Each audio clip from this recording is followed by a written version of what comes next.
어, 오늘 우리 모두 함께 기쁜 우리 교회의 첫 예배를 드리게 되었습니다. 사실 굉장히 역사적인 순간이에요. 그래서 이제 제가 첫 예배 첫 설교를 하게 되는데 무슨 말씀을 드릴까 사실은 굉장히 많이 고민을 했습니다. 이 뭐든지 그 세교에 부임하는 이 목사들마다 이 첫 예배에 대한 이 긴장이 있어요. 왜냐하면 첫 만남에 있어서 많은 성도님들이 기대를 합니다. 어떤 설교, 어떤 말씀을 주실까. 그래서 이 기대감이 굉장히 높은데 물론 저와 여러분은 이렇게 첫 만남은 아니에요. 예.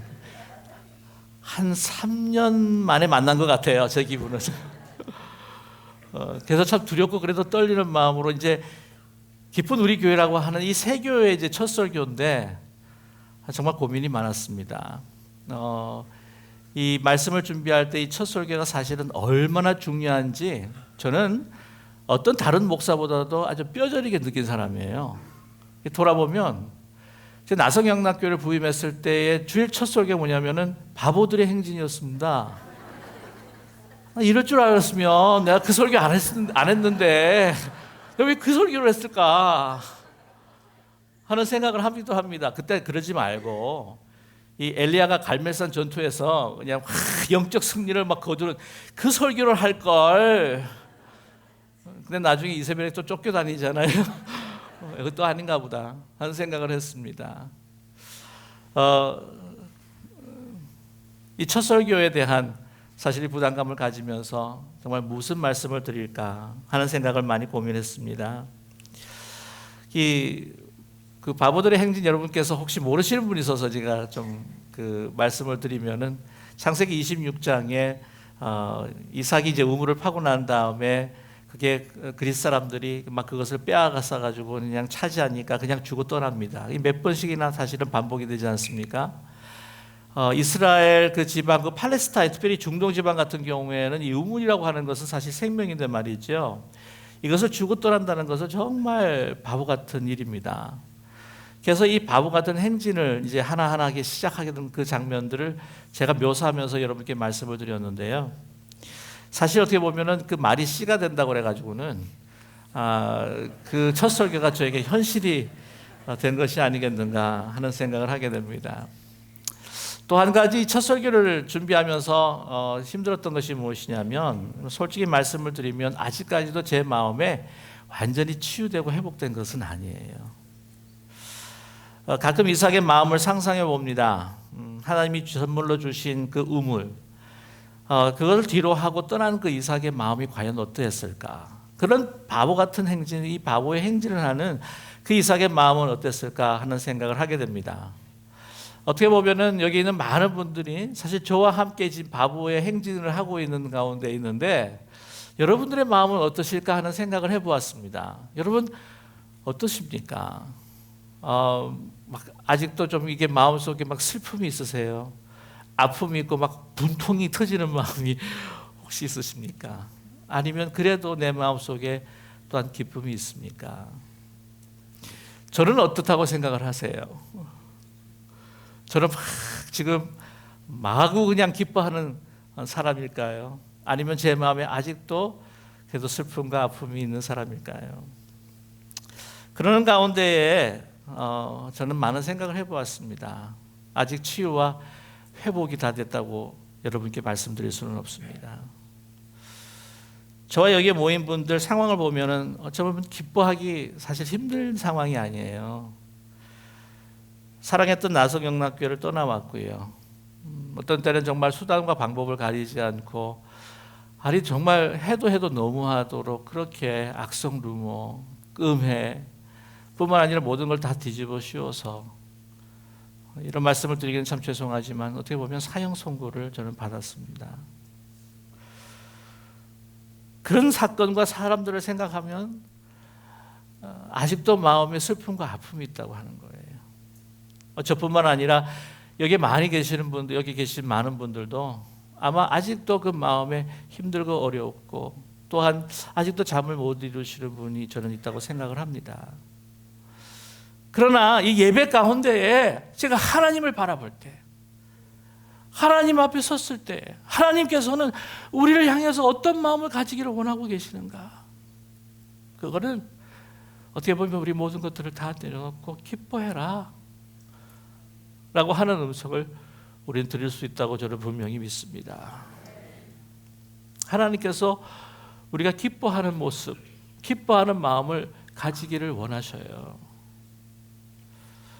우리 세상을 바라보면은 우리의 마음속에 아직도 슬픔과 아픔이 있지만, 그러나 우리가 하나님을 바라볼 때 하나님께서 우리에게 채워주시고자 하는 기쁨과 평강을 우리가 함께 누리는 우리 모두가 되기를 간절히 소망합니다. 그 기쁨은 이 세상이 우리에게 있어서 모든 것을 다 빼앗는다고 해도 빼앗을 수 없는 기쁨입니다. 영원한 기쁨이에요.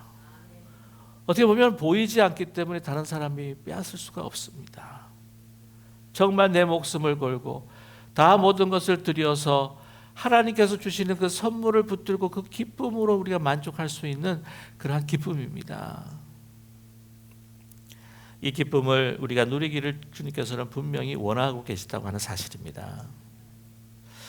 그런데 왜 주님이 우리를 그렇게 기뻐하기를 원하실까요? 우리가 창조될 때부터 하나님께서는 우리가 기뻐하며 살기를 원하셨습니다.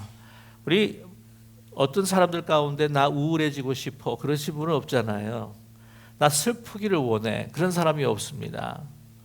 그 웨스트민스터 신앙고백이라고 하는 개혁교회의 아주 중심이 되는 신앙고백이 있는데요. 그게 뭐냐면 우리 인생의 목적이라고 하는 것은 하나님께 영광을 돌리는 것이고 우리가 하나님으로 인하여 기뻐하고 즐거워하는 것이 우리 인생의 목적이다. 그렇게 말씀하고 계십니다. 사랑하는 자녀를 보면서 그 부모님들이 그 기뻐하기를 원하지 슬퍼하기를 원치 않는다고 하는 거죠. 그러나 어떤 기쁨이냐 하는 것이 중요한 것입니다. 기쁨도 여러 가지 기쁨이 있을 거예요. 어떤 물질적인 것으로 인한 기쁨, 또한 내가 원하고자 하는 것을 취하여서 얻는 기쁨, 여러 가지 기쁨이 있겠지만 그러나 중요한 것은 우리 기뻐한다는 것 자체보다도 내가 무엇으로 인하여 내가 기뻐하느냐가 중요한 것입니다. 여러분 우리 신앙생활에 있어서 우리 내면, 우리 신앙의 성숙을 한번 우리가 살펴보기 위해서는요. 우리가 무엇으로 기뻐하느냐 하는 것을 우리는 살펴볼 필요가 있습니다. 우리 보게 되면은요. 남에게 막 취하고 얻고자 하는 기쁨보다 다른 사람들에게 나누어주고자 하는 그 기쁨을 더 기뻐하는 사람이 성숙한 사람이 아니겠습니까? 우리가 기뻐하는데 우리가 다른 사람들이 막 배려 없이 어떤 내가 원하는 것을 취하는 것으로 기뻐하는 것이 아니라 정말 다른 사람들을 배려해서 그 사람의 기쁨이 내 기쁨이 됩니다라고 하는 그 사람의 기쁨이 정말 성숙한 사람의 기쁨이 아니겠습니까? 우리는 보이는 것으로 기뻐할 때도 있어요. 그러나 보이지 않는 영원한 가치를 더 기뻐하는 사람, 그 사람은 진정한 믿음의 사람이라고 저는 분명히 믿습니다. 기쁨의 내용이 뭐냐고 하는 거예요. 세상을 기뻐하기보다 내가 하나님을 기뻐할 때에 다른 것을 얻는 것을 기뻐하는 것보다 하나님의 은혜로 내가 감사하며 기뻐할 때에 그때 다른 사람이 뭐라고 할지라도 내 안에 하나님께서 임하고 계신다. 하나님의 평강과 기쁨이 내 가운데 임하고 계신다. 우리는 확신할 수 있다고 하는 사실입니다. 이 기쁨이라고 하는 것이 바로 우리 신앙생활에 있어서의 리트머스 시험지랑 마찬가지예요. 나의 수준이 어떤 것인가? 저와 여러분, 우리가 살아갈 때에 이 세상이 빼앗을 수 없는, 내 육신이 약해져도 빼앗을 수 없는 하나님이 주시는 그 영원한 기쁨이 늘 넘쳐나는 여러분 천박한 그리스도인이 아니라 정말 멋있고 고상한 그런 그리스도인이 되시기를 간절히 소망합니다. 그런 기쁨을 정말 만끽하며 누리고 있는 우리 한 사람을 우리는 발견하게 됩니다. 그 사람이 누구입니까? 바로 이 영원한 기쁨을 누리면서 또한 이것을 편지에 기록하고 있는 바울 사도입니다. 오늘 바울 사도의 모습을 보게 되면 정말 기뻐할 수 없는 사람이잖아요. 환경과 조건을 보십시오. 그는 어디에 있습니까? 감옥에 있습니다. 여러분 아시겠지만 빌립보서는 그 유명한 옥중서신 중에 하나예요. 감옥이 편안한 곳입니까? 아닙니다. 아주 편안한 나성영락교회를 떠나오셔서 이곳에 계신, 근데 하나님께서 이 주신 이 장소에 앉아 보시면 알겠지만 자리가 너무 편해요. 근데 머리만 이렇게 딱 대면은 꼭 잘 수 있는 아무튼 감옥이라고 하는 것은 추운 곳입니다. 배고픈 곳입니다. 여러분, 그보다 더 아픔은요, 외로운 곳입니다. 어떻게 기뻐할 수가 있겠습니까? 그뿐만이 아닙니다. 왜 감옥에 왔나요? 무슨 이유로 감옥에 왔습니까? 무슨 잘못으로 인해서 감옥에 갇혔습니까? 아니, 도대체 지금 바울이 무슨 잘못을 했습니까? 돈을 횡령했습니까?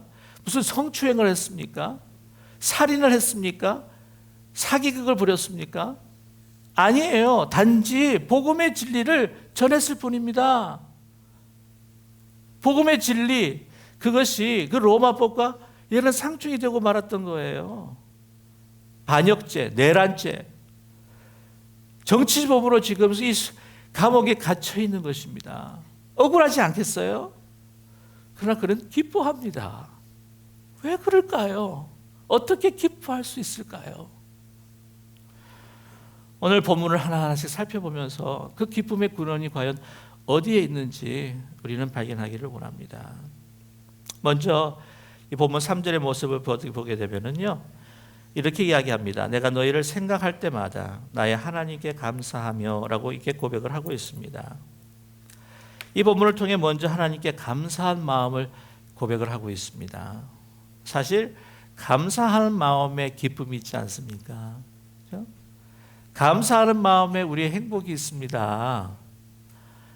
어떤 사람 많이 줘도요, 그걸 감사하지 못하면요, 그의 것이 아닙니다.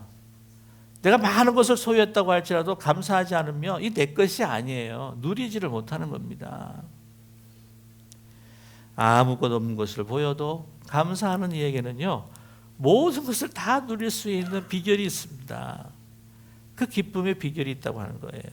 그런데 바울의 감사는 다른 것이 아니라 너희 빌립보 성도를 생각할 때마다 내가 감사한다라고 이렇게 말씀하고 있습니다.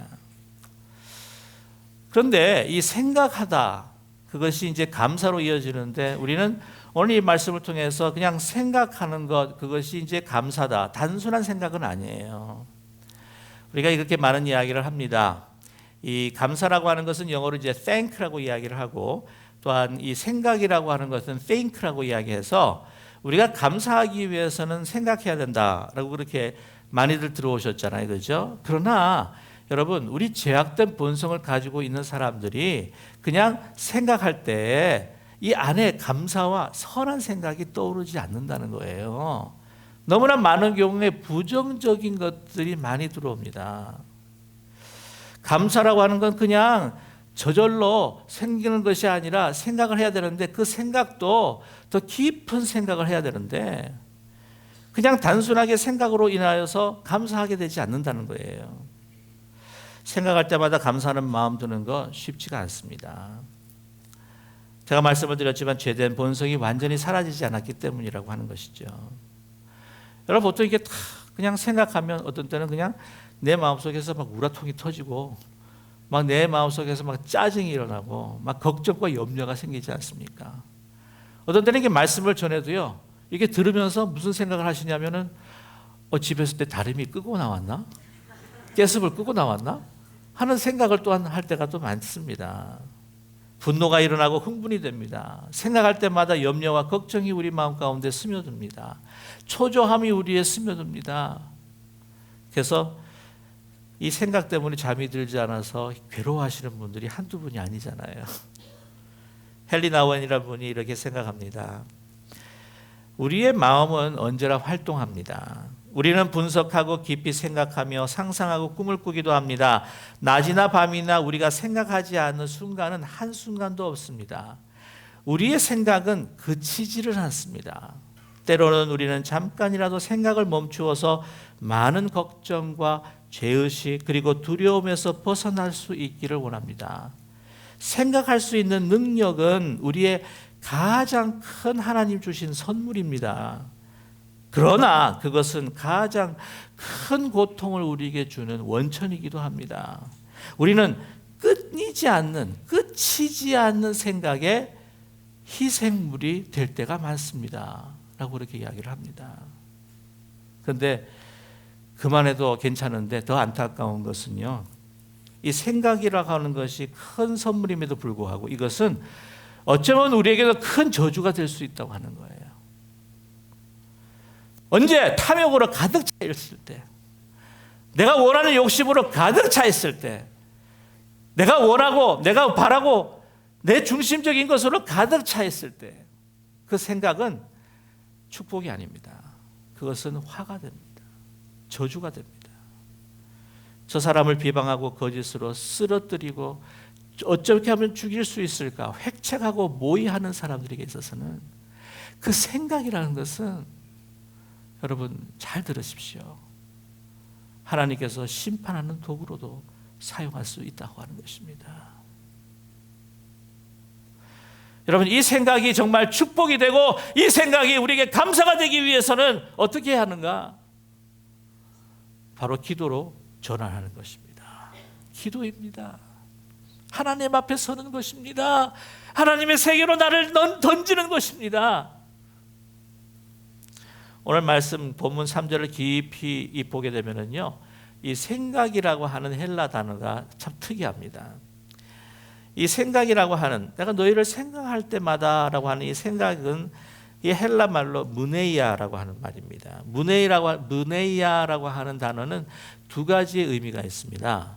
이것은 기억한다는 말과 함께 말한다, 그 사람의 이름을 언급한다라고 하는 뜻이 있습니다. 그럼 한번 생각을 해보십시오. 무네이아라고 한다면은 그를 기억하면서 뭐라고 이름을 부르는 거예요.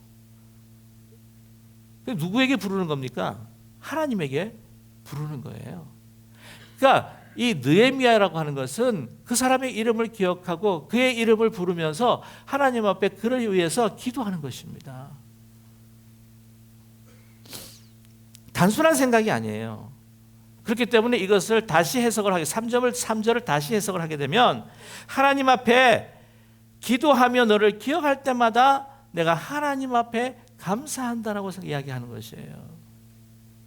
그치지 않는 우리의 생각이 있습니다. 여러분, 우리의 생각은, 하나님 없는 생각은요, 우리가 돌보지 않는 정원과 같이 거기에 무수한 잡초들이 끼는 것이 바로 우리의 생각입니다.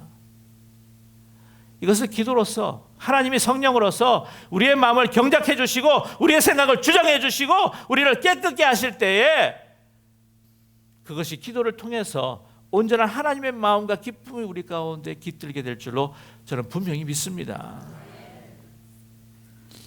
여러분, 기도할 때에 걱정하는 마음, 불평하는 마음, 내가 막 상처 때문에 응어리진 마음들, 이 마음을 하나님께서는 하나하나 녹여주시고 내 마음을 하나님의 영광이 임할 수 있는 곳으로 만들어 주시는 것입니다.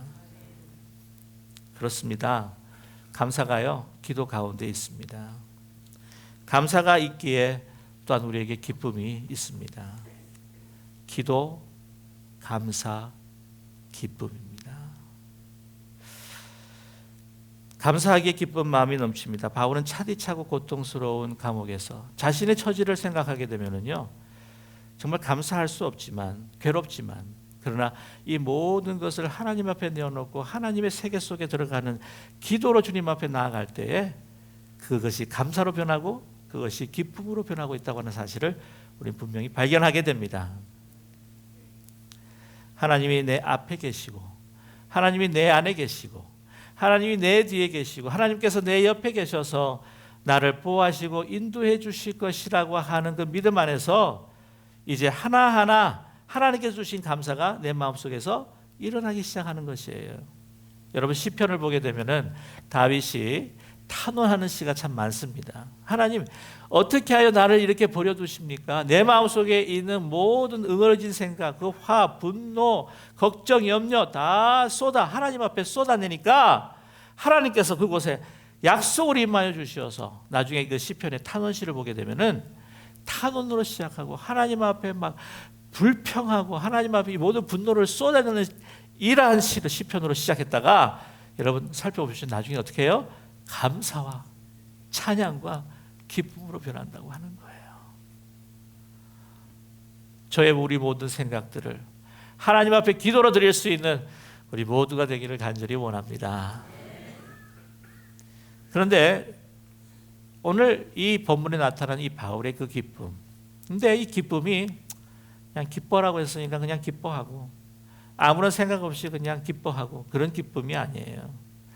그의 기쁨은 굉장히 구체적입니다. 그의 감사가 구체적입니다. 여러분, 우리 신앙생활에 있어서 별로 생각 없이 그냥 감사해야 된다고 하니까 그냥 감사하고 그냥 기뻐해야 되니까 기뻐하고 그렇게 지나가는 것이 아니라 하나하나 구체적으로 하나님 앞에 감사할 때 그 기쁨이 구체적이고 그 기쁨이 내 마음속을 완전히 사로잡는 기쁨이 된다고 하는 것이에요. 그 기뻐하는 감사의 내용, 그건 무엇입니까? 바로 빌립보 성도들입니다. 다른 게 아니에요. 빌립보 성도들을 감사하고 있습니다. 빌립보 성도들이 바로 하나님께서 바울에게 주신 그러한 최고의 선물인 것을 그가 지금 깨닫고 있는 것입니다.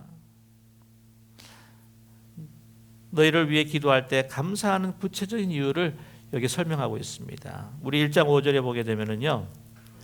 1장 5절에 보게 되면 이렇게 고백합니다. 첫날부터 이제까지 복음에서 너희가 교제함을 인함이라.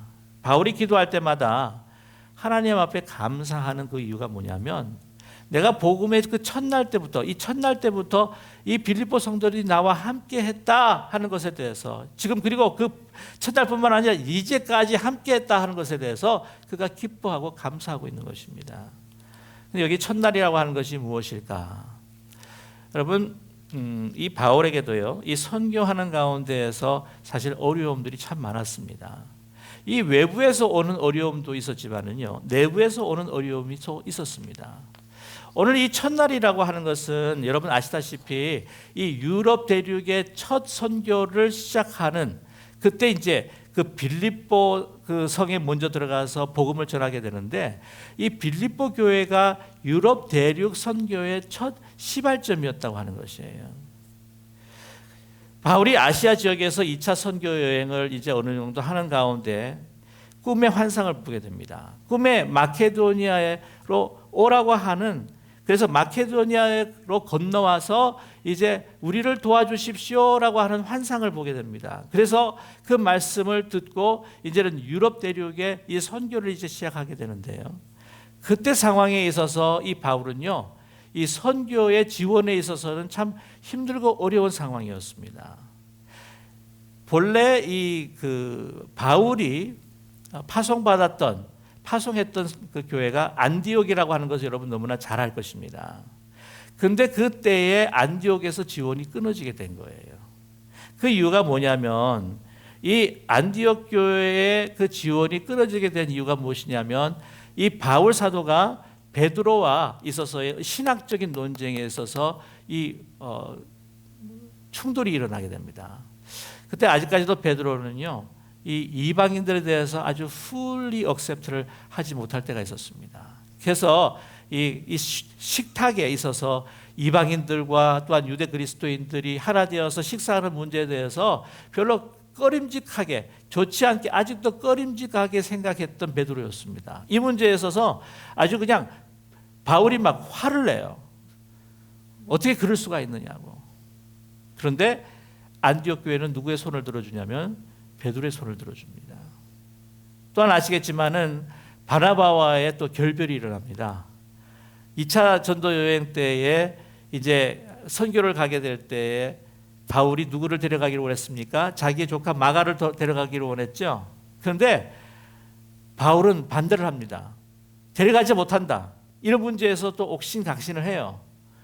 이 문제에 있어서 또 누가 안디옥 교회가 누구의 손을 들어주냐면 바나바의 손을 들어줍니다.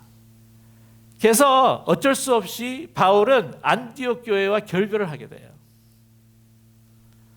지원하는 교회가 이제는 없습니다. 외롭습니다. 고독합니다. 특별히 아무 지원하는 교회가 없을 수밖에 없는 그 상황이 지금 감옥에 갇혀 있는데, 여러분 첫날부터 유럽 대륙의 선교가 시작했을부터 함께 했었던 교회가 누구였냐면 바로 빌립보 교회라고 하는 거예요. 첫날부터 언제까지? 이제까지. 이제는 뭡니까? 내가 감옥에 갇혀 있는 순간까지도 나와 함께 복음을 위해서 동역하고 나를 위해서 아껴주고 배려해줬던 빌립보 성도들 내가 기억할 때마다 하나님 앞에 감사하며 내가 너희를 위하여 간구하노라 하는 것이에요. 사람이 잘 될 때는요, 어떤 때는 사람들이 많이 모일 때가 있습니다. 근데 사람이 어려워지게 되면은 내가 좀 손해를 볼까? 내가 좀 해를 당하지 않을까? 그래서 이 관계를 끊으려고 하는 분들이 참 많습니다. 다른 교회들은 감옥에 갇혔다고 이야기를 하고, 많은 교회에서 여러분 아시겠지만 고린도 후서를 보게 되면 사람들이 이야기하기를 바울 사도 저 진짜 사도가 아니래 라고 얼마나 많은 공격을 받았습니까? 그럼에도 불구하고 끊임없이 감옥에 있는데도 불구하고 외로워하고 있는 바울을 돕고 사랑했던 교회가 누구냐? 바로 빌립보 교회였다고 하는 거예요. 심지어는요, 그 에바브로디도라고 하는 이 담임 목사입니다. 빌립보 교회. 감옥에 갇혔다고 하는, 바울이 감옥에 갇혔다는 소식을 들으면서 다른 사람을 보낸 게 아니에요. 참 바울을 잘 섬길 수 있는 사람이 누구일까?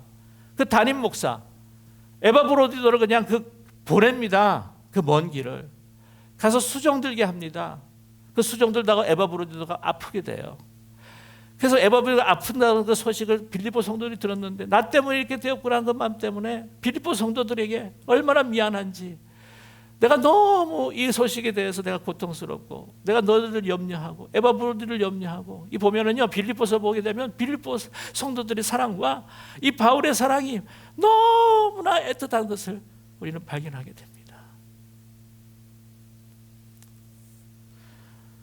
그래서 나를 그토록 주님처럼 섬겨주고 사랑해주는 빌립보 성도들을 바라볼 때마다 내가 감옥에 있지만 하나님, 이렇게요, 그 사랑에 감사합니다. 내가 기뻐합니다. 지난 3년 6개월 세월이 사실 저에게는 결코 쉬운 것이 아니었습니다.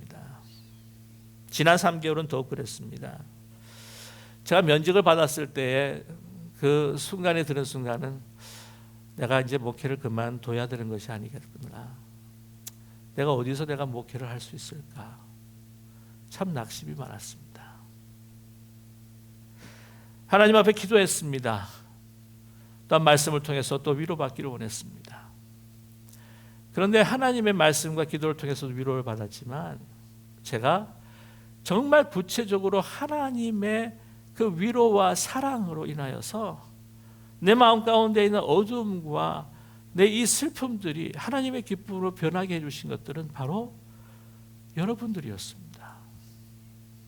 눈물로 기도하는 우리 많은 성도님들, 저와 저의 가정을 위해서 정말 구체적으로 섬기는 손길을 통해서 베풀어 주시는 그 은혜들이 제 마음을 위로하고 치유하고 회복하는 놀라운 하나님의 은혜와 사랑이었습니다. 오늘 바울이 그 성도들을 기억하면서 뭐라고 이야기합니까? 오늘 8절의 말씀을 보면 내가 예수 그리스도의 심장으로 너희 무리를 얼마나 사모하는지 하나님이 내 증인이시니라. 여러분을 향한 제 마음이 그렇다고 고백하기를 원합니다. 여러분이 있었기에, 빌립보 성도들이 있었기에 바울이 그 감옥 속에서도 감사하며 기뻐했던 것처럼 저와 저의 가정을 위해서, 하나님 나라와 교회를 위해서 그렇게 눈물로 기도해 주시고 그리워해 주시고 보고 싶어 해 주시고 섬겨 주시고 아껴 주신 여러분이 있었기에 제가 오늘 이 자리에 서게 된 것입니다. 내가 예수 그리스도의 심장으로 너희를 얼마나 사모했는지. 여러분 많이 그리웠습니다. 보고 싶었습니다.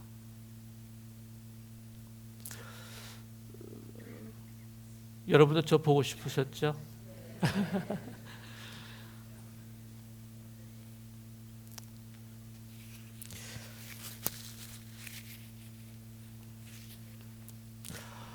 여러분 얼마나 많은 시간들 가운데에서 또한 잠 이루지 못하시고 많이 힘드셨습니까? 고생하셨습니까?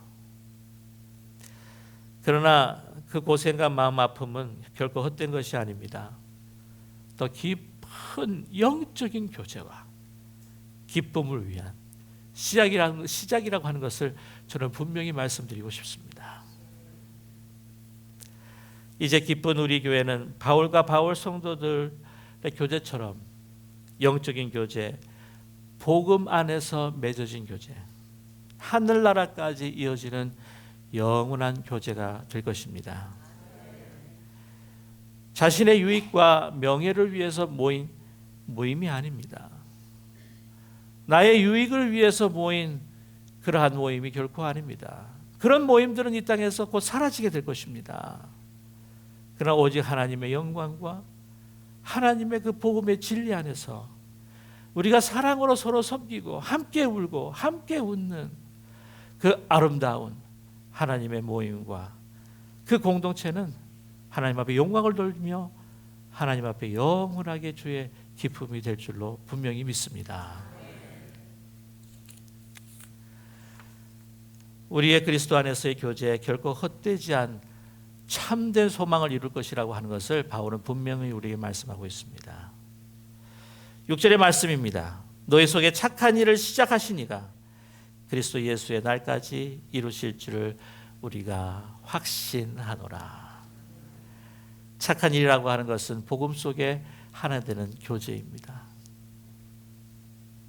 그 착한 일을 누가 시작하셨다고요? 하나님께서 시작하셨습니다.